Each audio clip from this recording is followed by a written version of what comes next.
Assalamualaikum warahmatullahi wabarakatuh.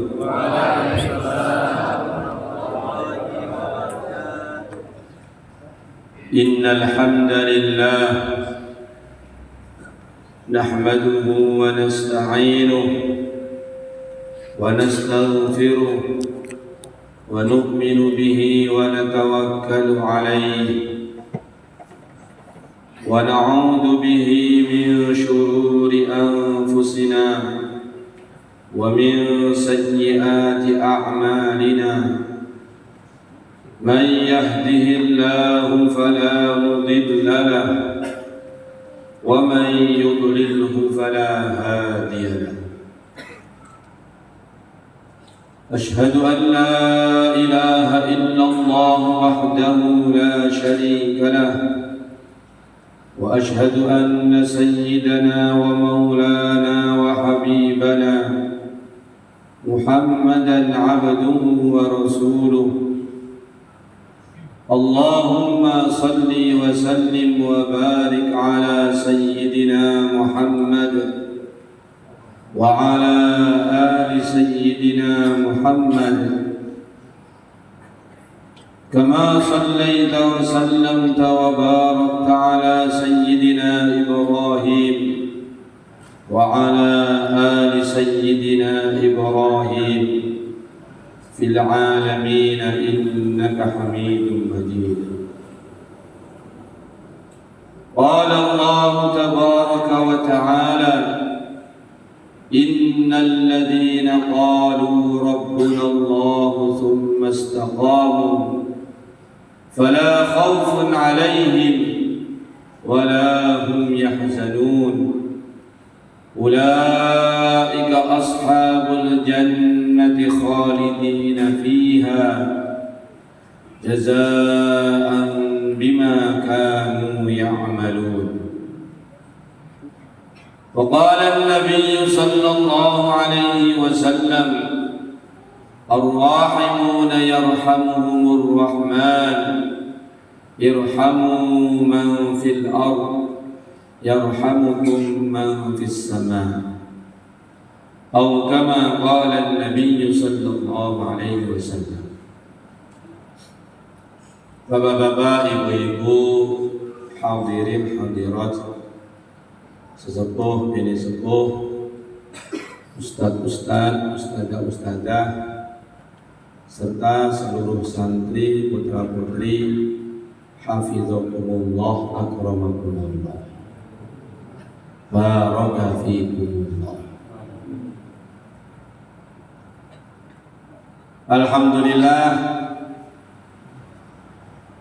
di malam hari yang barokah ini kita semuanya oleh Allah Subhanahu wa taala diberi taufik untuk bersama-sama bareng-bareng berkumpul di majelis yang barokah dalam rangka apa ini? Tabligh akbar. Tetapi rasanya kok kurang akbar ya? Ini tabligh akbar yang rasanya kurang akbar. Allahu Akbar. Dari panitia saya mendengar niatnya tabletnya atau pengajian malam ini semestinya dilaksanakan di Masjid Al-Ikhlas. Tetapi karena berhubung tabrakan dengan acara lain, dengan takbir akbar juga, akhirnya dipindah ke tempat ini, begitu ya. Ya terus besok nanti di tempat yang sini juga akan ada acara pertemuan tahunan wali santri. Saya tanya sama panitia, lalu bedanya apa yang malam ini dengan besok pagi? Kalau bedanya ya ada bedanya Pak. Kalau malam ini, besok pagi. Itu yang jelas bedanya. Tapi kalau yang samanya sama-sama mengaji. Yang malam ini yang diundang masyarakat sekitar, begitu. Terus yang besok pagi yang diundang masyarakat bukan sekitar. Atau bagaimana? Wali santri. Tapi besok pagi masyarakat sekitar kan boleh datang juga tuh. Boleh. Jadi maksudnya itu kalau yang sekarang wali santri memang diundangnya untuk besok pagi. Tapi untuk besok pagi yang malam ini hadir, justru besok pagi diharapkan hadir lagi. Bagaimana? Insyaallah. Bapak-bapak, ibu-ibu, hadirin hadirat yang dirahmati, yang dimuliakan oleh Allah Subhanahu wa taala. Hari ini kita masih di bulan Muharram. Tepatnya sekarang ini tanggal 18. Berapa? 19 Muharram. Itu masalah 19 18 itu tinggal ngitungnya, gitu. Jadi kemarin tanggal 1 Muharramnya itu hari apa? Begitu.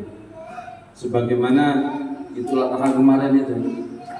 Idul Adha kemarin itu ada yang Rabu, ada yang Kamis. Jadi itu masalah awal bulan itu selalu ada ikhtilaf. Pandangan para ulama itu selalu ada perbedaan. Kenapa? Karena ya yang satu mengatakan kalau sudah sekian derajat sudah masuk awal bulan, yang satu mengatakan dan itu sudah rutin di mana-mana seperti itu ya. Termasuk Idul Fitri. Idul Fitri kemarin itu hari apa ya? Hari Kamis dan Jumat ya. Hari Kamis mengikuti pendapatnya ulama ini, hari Jumat mengikuti pendapatnya ulama ini. Itu yang paling aneh itu ada lagi, sudah kadung mengiyakan undangan menjadi khotib Idul Fitri. Dia sendiri hari Kamis masih puasa, Idnya mestinya hari Jumat. Ternyata masjid yang undang Idul Fitrinya hari Kamis. Jadi akhirnya masih puasa itu sudah khutbah Idul Fitri, besoknya sholat Idul Fitri. Itu yang agak repot. Bapak-bapak, ibu-ibu, hadirin hadirat yang dirahmati dan dimuliakan oleh Allah Subhanahu wa taala. Ini tanggal 19 bulan Muharram. Bulan Muharram itu salah satu min ashhuril hurum, minha arba'atun hurum. 12 bulan itu ada 4 bulan yang diistimewakan. Salah satunya adalah bulan Muharram. Baginda Nabi sallallahu alaihi wasallam beliau bersabda, afdhalus sholati ba'dal fardhah sholatul lail.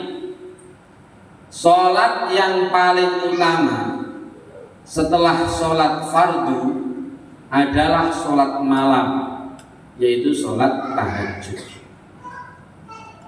Sholat yang paling utama setelah sholat fardu adalah sholat malam, yaitu sholat tahajud. Wa afdhalus siyami ba'da Ramadan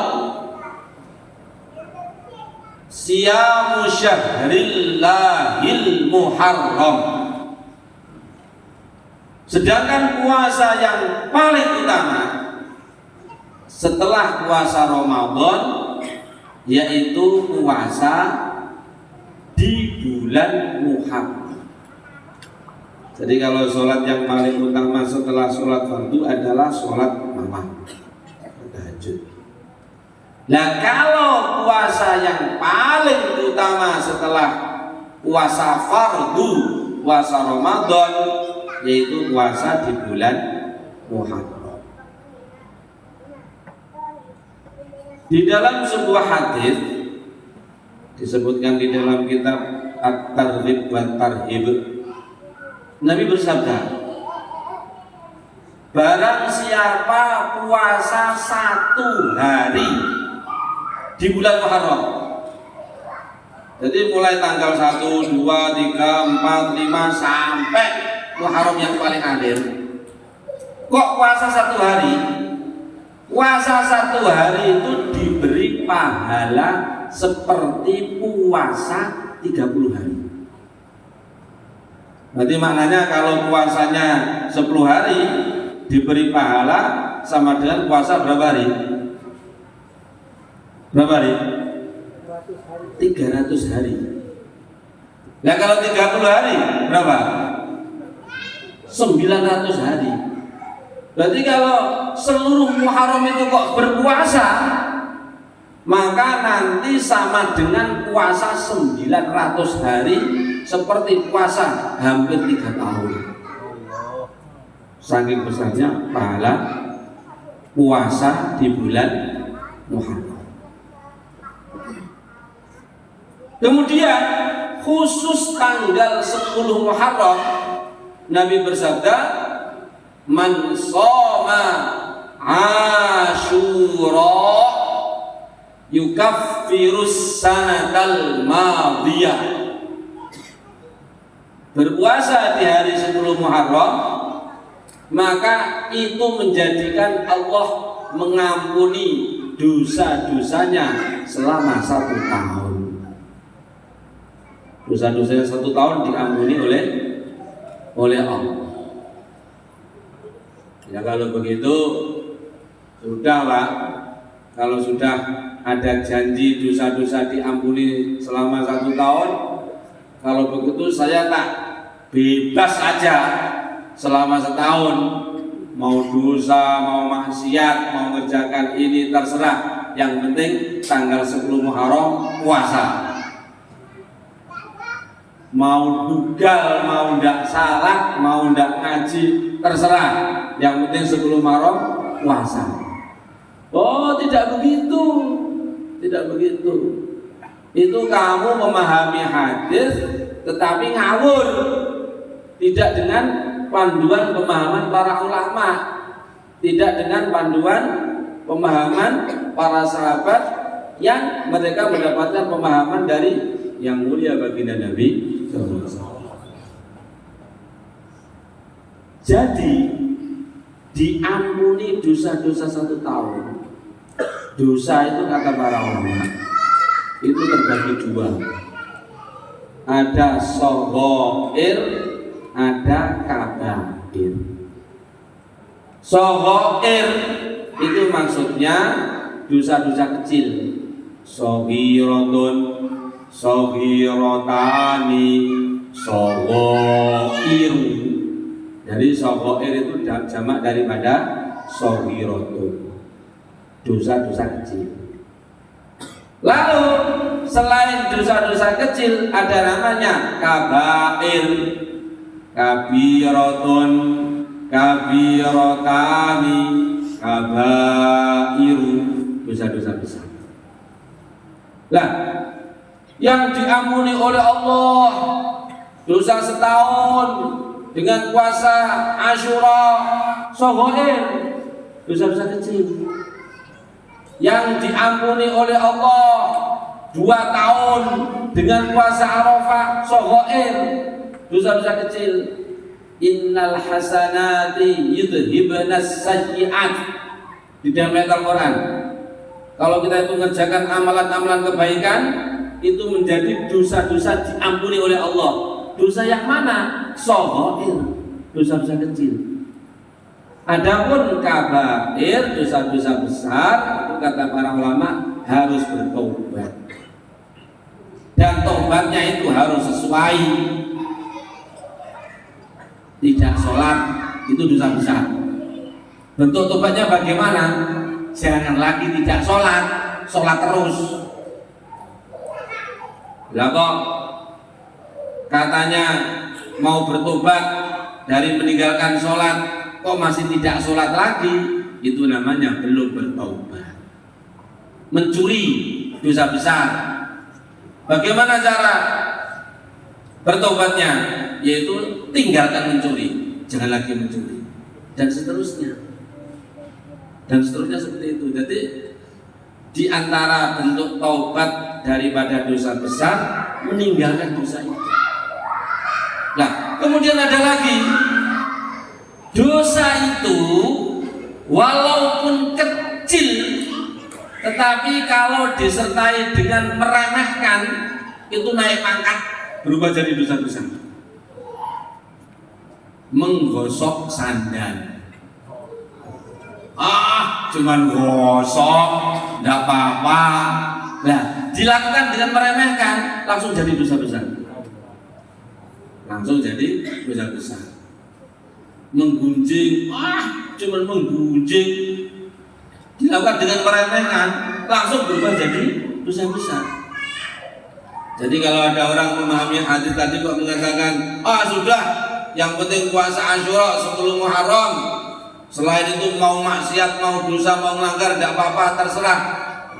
Maka langsung saat itu juga dapat dosa besar setahun penuh, karena dilakukan dengan meremehkan. Jadi justru kalau kita itu diampuni dosa-dosanya oleh Allah, itu nanti tambah ke depan itu tambah baik, bukan tambah ngawur.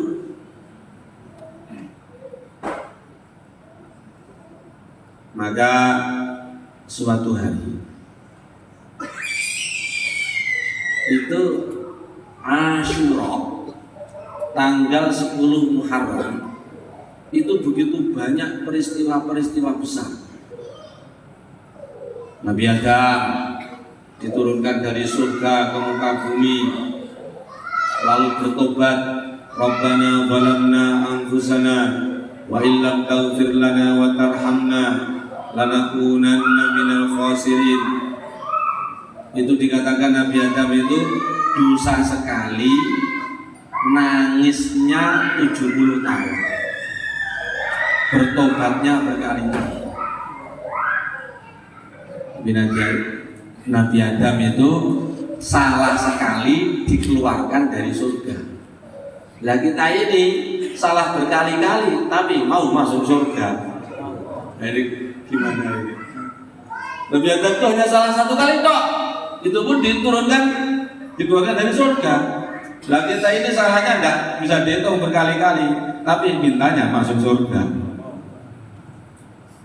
Diterima tobatnya Nabi Adam Asyura. 10 Muharram. Nabi Nuh alaihi salatu wassalam banjir, seluruh dunia tenggelam oleh air laut, oleh air yang datang dari atas, datang dari bawah. Kemudian yang selamat hanya yang naik bahtera kapalnya Nabi Nuh. Itu terjadi juga di 10 Muharram.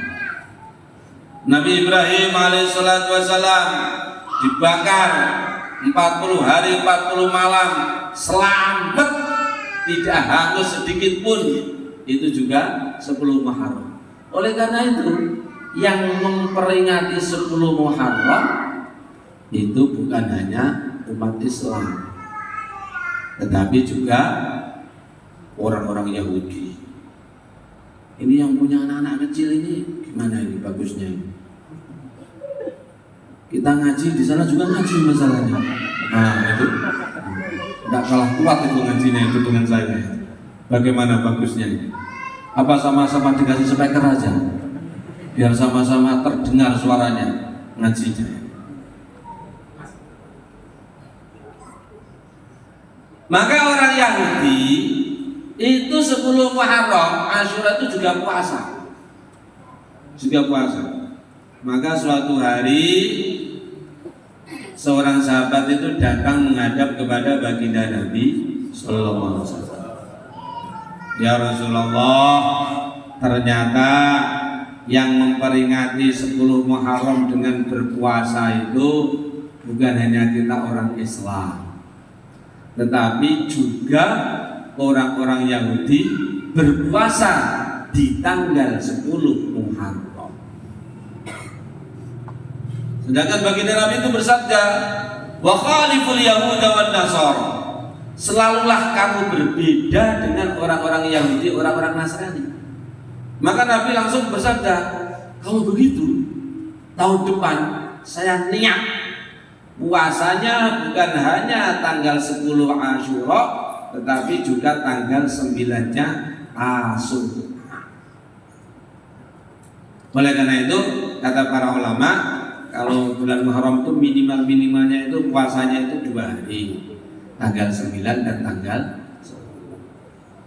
Tetapi baginda Nabi ternyata umurnya tidak panjang. Belum sampai tahun depan beliau sudah wafat, beliau sudah meninggal dunia. Makanya itu kata para ulama itu namanya sunnah hamniyah, amalan yang sunnah untuk dikerjakan, tetapi bahkan Nabi sendiri 1 kali pun belum pernah mengerjakan karena keburu wafat, keburu meninggal dunia. Nah, di tanggal 10 Muharram itu juga Asyura itu Nabi bersabda, man wassa'a ala ayalihi yauma Asyura wassa'ahu Allahu rizqahu kulla sanatihi. Barang siapa melonggarkan untuk keluarganya di tanggal 10 Muharram, maka Allah akan longgarkan, luaskan rezeki untuknya selama setahun penuh. Selama setahun penuh.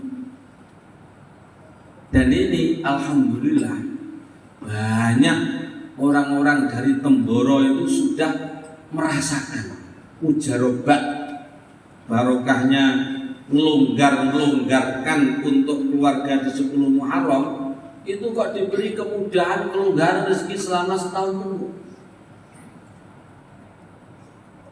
Termasuk saya sendiri itu juga merasakan seperti itu. Makanya kalau antum semuanya datang di Temboro tanggal 10 Muharram, itu banyak orang sedekah, roti laris, makanan laris, buah-buahan laris, karena saling sedekah. Sampai saya pernah pergi ke Madiun, itu penjual roti besar di Madiun itu mengatakan, Pak, kalau 10 Muharram itu apa orang Temboro itu bareng-bareng ulang tahun. Saking banyaknya orang membeli untuk bersedekah. Jadi kita itu nah inilah bagian dari agama itu. Kita itu jangan hanya mengatakan rezeki, datang hanya dari kebun, rizki datang hanya dari sawah, kantor, toko, dagang. Tidak. Pintu rizki itu tidak kurang dari 70 pintu. Kalau kamu punya pemikiran, punya pemahaman, kalau tidak dari kebun tidak dapat rizki, kalau tidak dari toko tidak dapat rizki, kalau tidak dari kantor tidak dapat rizki, itu sama dengan kamu itu buka hanya satu pintu, menutup 69 pintu rizki. Akhirnya yang datang dikit, akhirnya mengeluh pagi, petang, siang, malam. Salah sendiri. Lalu mengapa? Dalam hadits qudsi Allah berfirman, "Ana 'inda dhanni 'abdi bi, fadhunnu bi khairan." Aku ini menurut persangkaan hamba, maka selalu sangkalah baik kepada aku. Maka selalu sangkalah baik kepada aku. Jadi kalau kita itu sangka baik kepada Allah, yakin kepada janji-janjinya Allah, dan begitu pula Allah akan tunaikan sebagaimana yakin kita, sebagaimana sangka baik kita kepada Allah. Masya Allah, di Jawa Timur itu ada kiai, anaknya itu 8, yang laki-laki 3, yang perempuan 5. Kita itu kalau punya anak, kalau anak laki-laki itu disunahkan aqiqah, nyembelih 2 ekor kambing. Kalau anaknya lahir perempuan, disunahkan aqiqah, nyembelih kambing 1 ekor. Kan begitu. Jadi kalau anak laki-laki 2 ekor aqiqah, anak perempuan 1 ekor. Tetapi Pak Kiai ini aneh ini, tidak peduli anak laki-laki, tidak peduli anak perempuan, setiap lahir anaknya itu untuk aqiqahnya dia potong 7 ekor kambing. Laki-laki 7 ekor, perempuan 7 ekor. Berarti anaknya 8 itu 8 kali 7 kambing itu. Berapa itu? 56 kambing dipotong. Maka ada orang itu heran, Pak Kiai, bukankah di dalam kitab-kitab fikih itu disebutkan untuk aqiqah itu laki-laki 2 ekor, perempuan 1 ekor. Kenapa kok 7 ekor? Maka Pak Kiai tadi mengatakan, ya memang begitu. Di kitab itu seperti itu. 1 ekor bayi perempuan, 2 ekor bayi laki-laki. Tetapi saya itu ingin mengamalkan mafhum daripada firman-Nya Allah dalam hadits qudsi, barang siapa pemurah kepada aku pemurah kepadanya. Maka saya pemurah kepada Gusti Allah. Maksudnya untuk agamanya Allah saya pemurah, supaya saya dimurahi oleh Allah. Lah kok sekarang itu anaknya yang 8 itu oleh Allah itu dikasih makmur, kaya iman, kaya ilmu, kaya amal, kaya harta. Setiap anaknya itu saya perkirakan kok lebih kaya dari rata-rata yang duduk di sini. Maka itu namanya agama itu seperti itu. Jadi agama itu, ngamalkan agama itu dengan keyakinan kepada Allah, keyakinan kepada janji-janji Allah, husnudzon kepada Gusti Allah dan kepada janji-janjinya Allah. Insyaallah. Masya Allah, termasuk di ini kampung apa namanya ini? Kampungnya Belilas. ini ada pesantren, ada madrasah, ada mengaji Al-Quran sampai menghafalkan Al-Quran, tahfidzul Quran, program diniyah. Nah ini bapak-bapak, ibu-ibu yang rumahnya di dekat-dekat sini, Masya Allah, rugi kalau sampai tidak ngirimkan anaknya ikut belajar di tempat ini. Rugi itu. Kenapa? Karena pesantren ini cita-cita utamanya itu adalah untuk menjadi pabrik, bukan produksi makanan, bukan produksi pakaian, bukan produksi minuman, tetapi hendak memproduksi sebanyak-banyaknya orang-orang yang soleh, sebanyak-banyaknya orang-orang yang solihah. Itulah pondok pesantren. Itulah pesantren, pabrik tempat memproduksi orang-orang soleh. Mengapa? Karena Allah berjanji, wallahu yatawallas sholihin. Allah berjanji akan selalu menolong orang-orang soleh.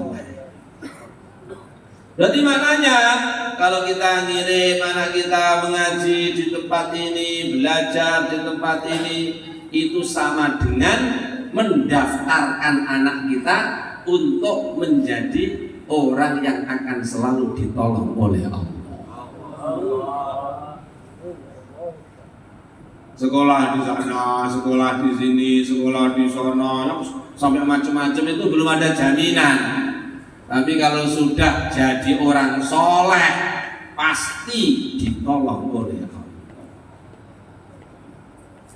Oleh karena itu, betul-betul kita harapkan justru yang dari sekitar pesantren inilah yang awal-awal meramaikan pesantren kita. Ya Allah. Tempat yang di situ ada majelis kebaikan, tempat yang di situ berkumpul orang-orang yang hidupnya 24 jam untuk kebaikan, mengaji, berzikir, ibadah, sholat jamaah, dakwah, taklim, baca Quran. Subhanallah, itulah termasuk tempat yang beruntung. Itulah termasuk tempat yang beruntung. Di antara tanda tempat itu akan menjadi tempat yang baik, Allah datangkan orang-orang baik di tempat itu. Sebaliknya, di antara tanda tempat itu akan menjadi tempat yang sial, yang buruk, kalau Allah datangkan orang-orang yang buruk yang membawa kesialan di tempat itu. Sekarang ya, untuk mudahnya kita akan membuat perbandingan supaya mudah. Desa Belilas, iya. Namanya Belilas desanya. Desa Belilas. Berapa? Kakak di desa Belilas itu ada berapa? Kira-kira. Berapa Pak? Di desa Belilas ini kira-kira ada berapa kakak? Kira-kira. Hah? Ada berapa rumah, ada berapa kakak? Kira-kira 1000. Ya, 1000 kakak bisa. Hah? 1500. Hah? 4.000 kakak.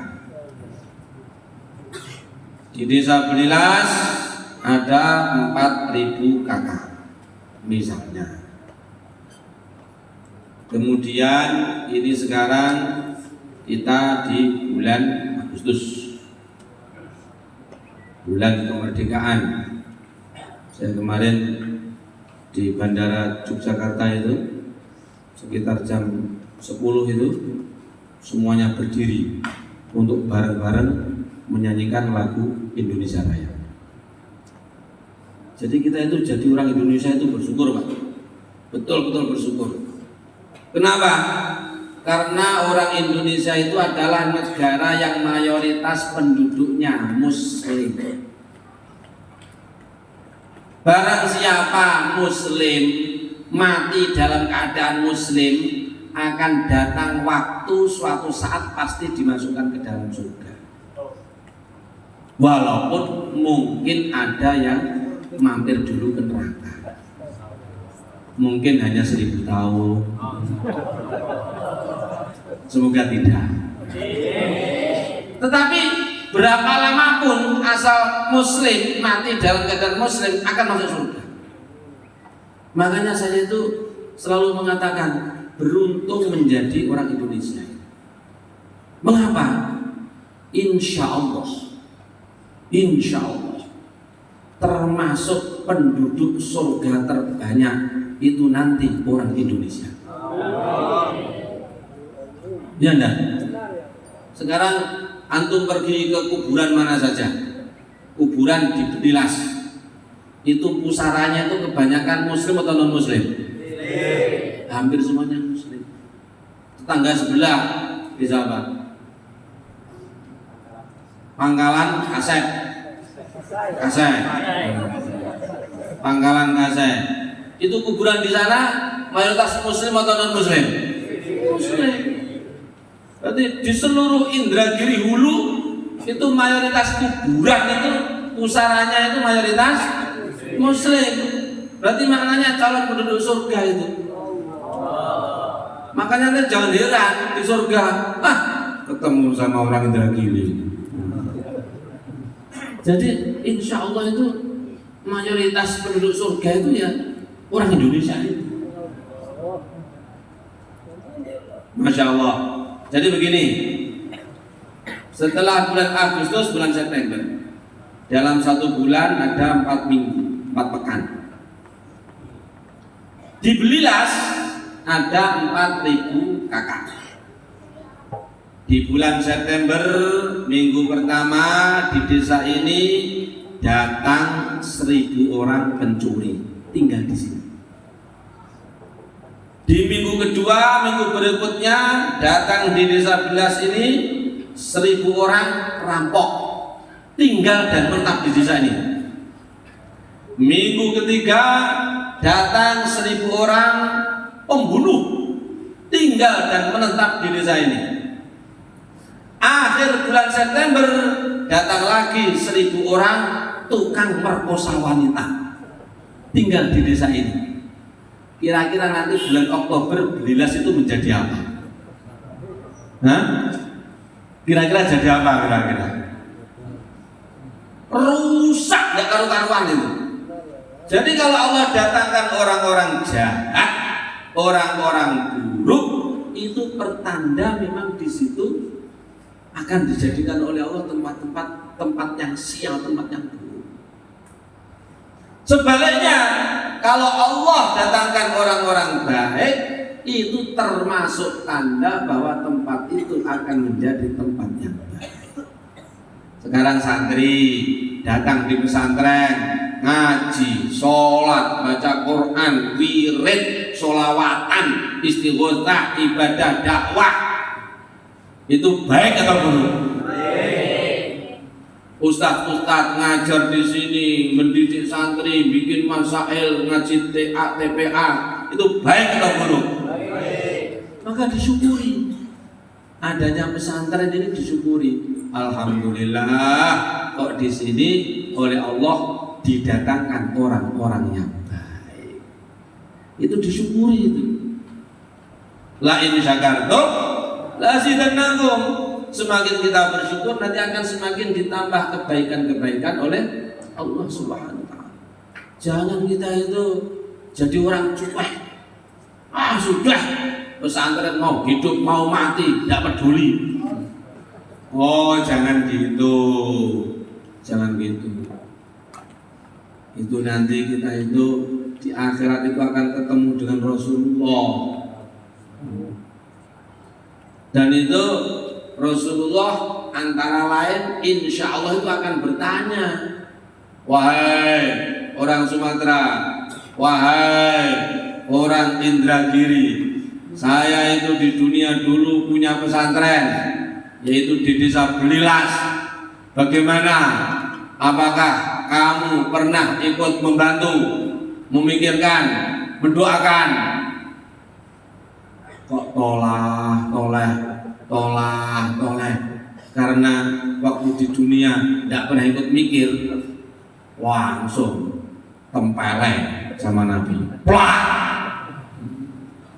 Kira-kira begitu, kira-kira.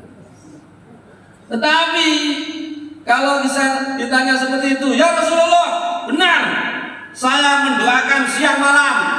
Setiap habis sholat saya bacakan Fatihah, mendoakan pesantren itu.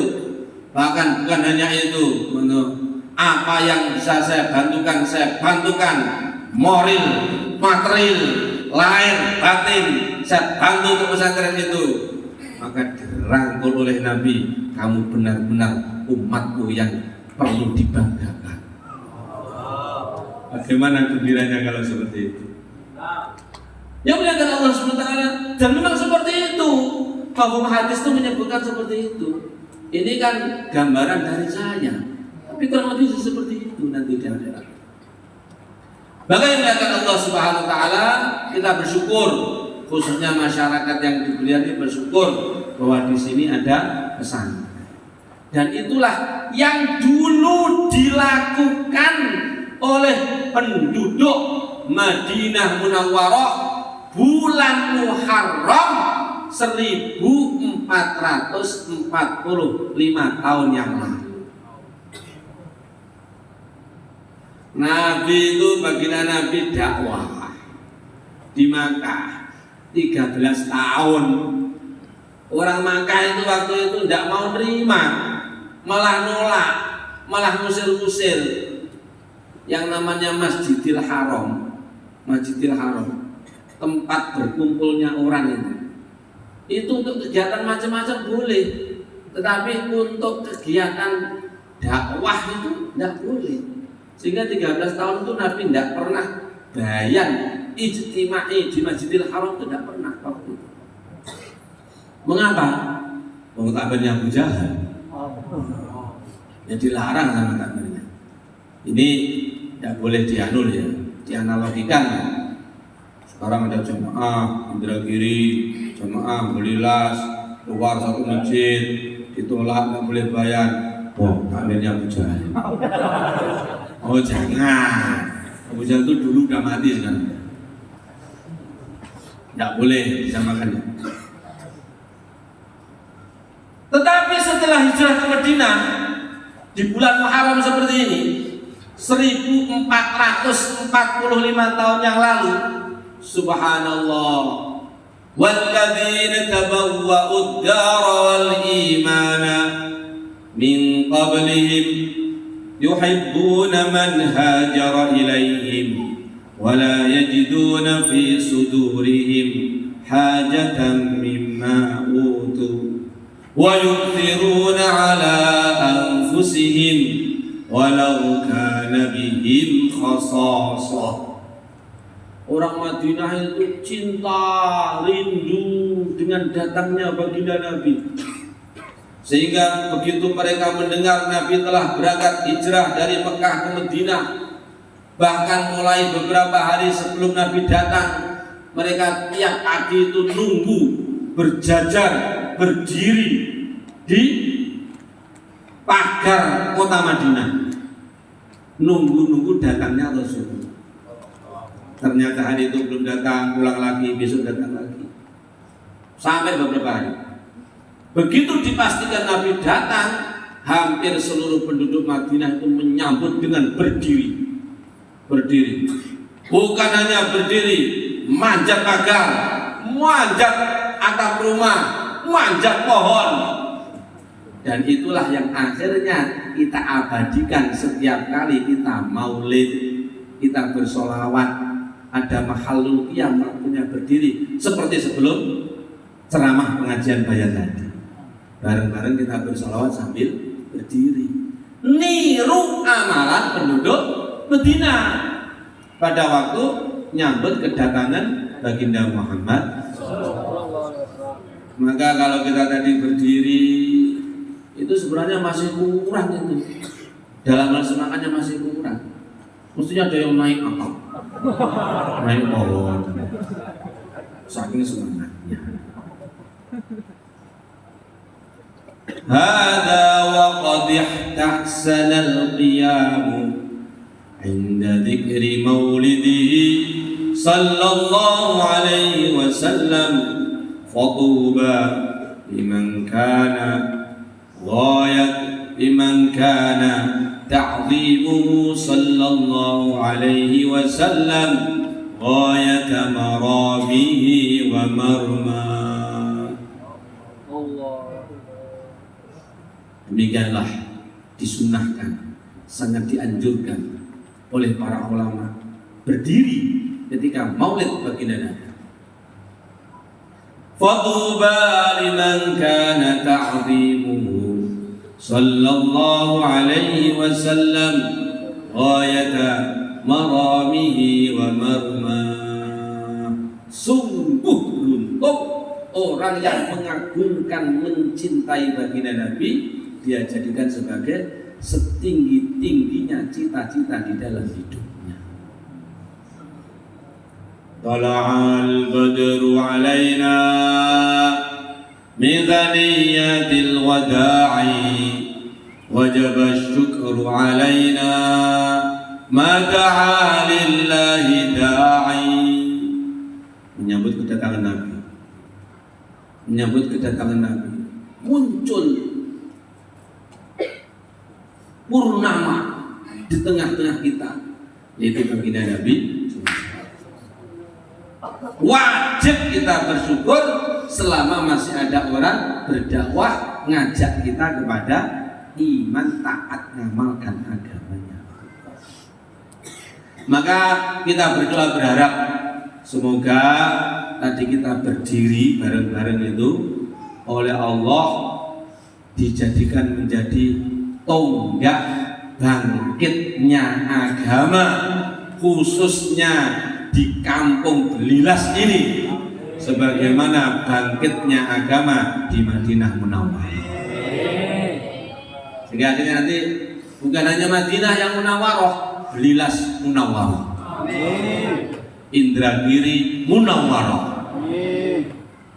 Ya muliakan Allah Subhanahu wa taala, Masya Allah. Dan setelah itu ringkas cerita antara Muhajirin dan Ansor siang malam kerja bareng-bareng menghidupkan agama. Akhirnya Madinah itu menjadi kota yang subhanallah, pusat hidayah, pusat kebaikan, pusat rahmat, pusat barokah. Penduduk Madinah itu, orang-orang Islam di Madinah itu,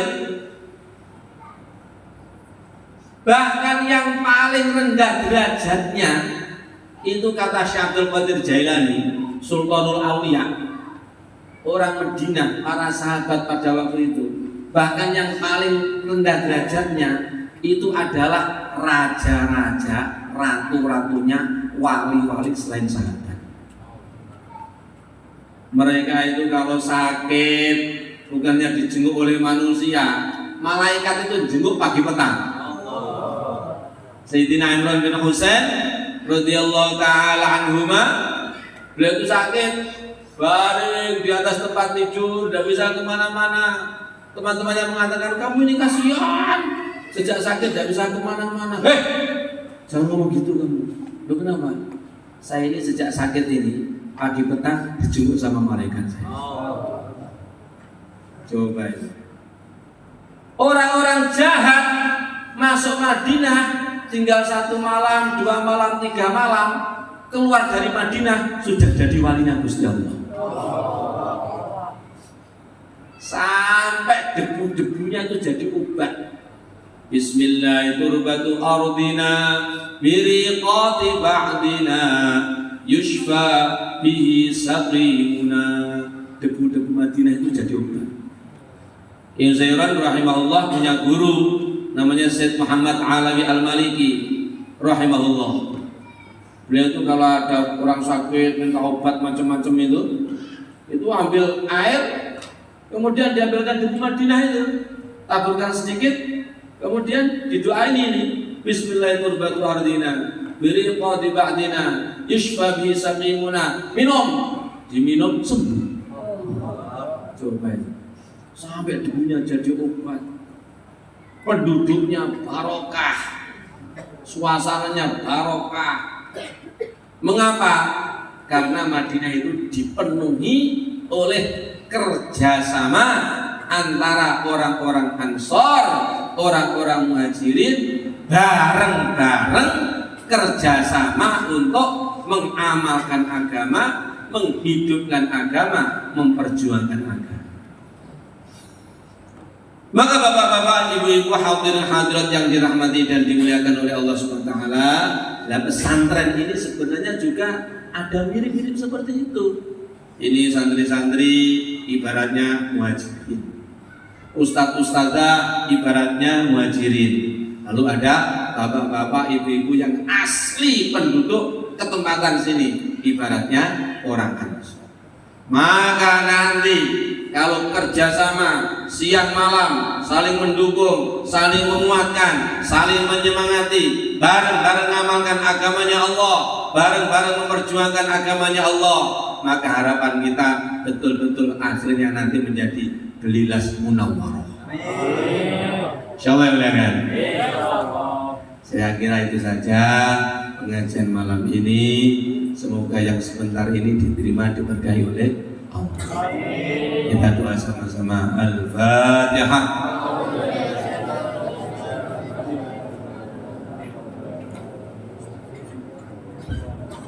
Alhamdulillah Rabbil Alamin. Alhamdulillah Rabbil Alamin. Alhamdulillah Rabbil Alamin. Allahumma salli wa sallim wa barik ala Sayyidina Muhammad wa ala ali Sayyidina Muhammad. Kama sallaita wa sallamta wa barakta ala Sayyidina Ibrahim wa ala ali Sayyidina Ibrahim fil alamin innaka Hamidum Majid. Hamdan yuafi ni'amahu wa yukafi mazidah. Ya Rabbana lakal hamdu kama yanbaghi li jalali wajhil karim 'azim sultanik. Ya Allah, ya Rahman, ya Rahim, ampunilah kami ya Allah. Ampunilah untuk kedua orang tua kami, dan untuk guru-guru kami, untuk kiai-kiai kami, untuk masyayikh kami, untuk santri-santri kami, untuk teman-teman seperjuangan kami, untuk umat Islam semuanya ya Allah. Ya Allah, turunkanlah rahmatmu, barakahmu, hidayahmu ya Allah, untuk kami ya Allah, untuk keluarga kami, untuk rumah-rumah kami, untuk pesantren-pesantren kami, untuk madrasah-madrasah kami, untuk masjid-masjid kami ya Allah, untuk kampung kami ini ya Allah, kampung-kampung di sekitarnya, dan kampung-kampungnya umat Islam semuanya ya Allah. Ya Allah, ya Rahman, ya Rahim, turunkanlah hidayahmu ke seluruh alam, sebarkanlah hidayahmu ke seluruh alam, cepatkanlah, mudahkanlah hidayahmu tersebar ke seluruh alam. Jadikan kami semuanya ya Allah menjadi sebab hidayahmu ke seluruh alam. Ya Allah, ya Rahman, ya Rahim, kebaikan-kebaikan dan barakah-barakah yang telah memberikan kepada Nabi Ibrahim dan keluarganya, Nabi Daud, Nabi Sulaiman dan keluarganya, Sayyidina Imran dan keluarganya, Baginda Muhammad SAW dan keluarganya dan para sahabatnya, limpahkan, luberkan untuk kami semuanya ya Allah, khususnya yang hadir di tempat ini ya Allah, untuk madrasah kami, untuk pesantren kami, untuk masjid kami, untuk rumah kami, untuk kampung kami, dan untuk rumah-rumahnya dan kampung-kampungnya umat Islam semuanya ya Allah. Ya Allah, ya Rahman, ya Rahim, berikanlah kepada kami semuanya kebaikan dunia, kebaikan akhirat, kemudahan dunia, kemudahan akhirat, kemuliaan dunia, kemuliaan akhirat, barokah di dunia, barokah di akhirat, mendapatkan ridhomu di dunia dan di akhirat. Allahumma ja'al ijtima'ana hadha ijtima'an mubaraka wa tafarruqana ba'dahu tafarruqan marhuman ma'suma wa la taj'alna wa iyyahum shaqiyan wa la mahruma. Rabbana taqabbal minna innaka antas sami'ul alim wa tub 'alaina ya maulana innaka antat tawwabur rahim wahdina wahdin nas wal jinna waj'alna sababan liman ihtada يا رب العالمين. ربنا آتنا في الدنيا حسنة وفي الآخرة حسنة وقنا عذاب النار. وصلى الله وسلم على سيدنا محمد وعلى آله وأصحابه أجمعين. سبحان ربك رب العزة عما يصفون وسلام على المرسلين والحمد لله رب العالمين. آمين. الفاتحة. أعوذ بالله من الشيطان الرجيم.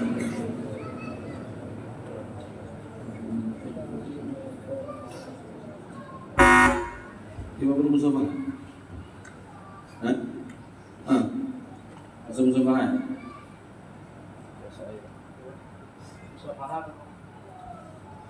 Ya, masuk musafaah. Maulana ya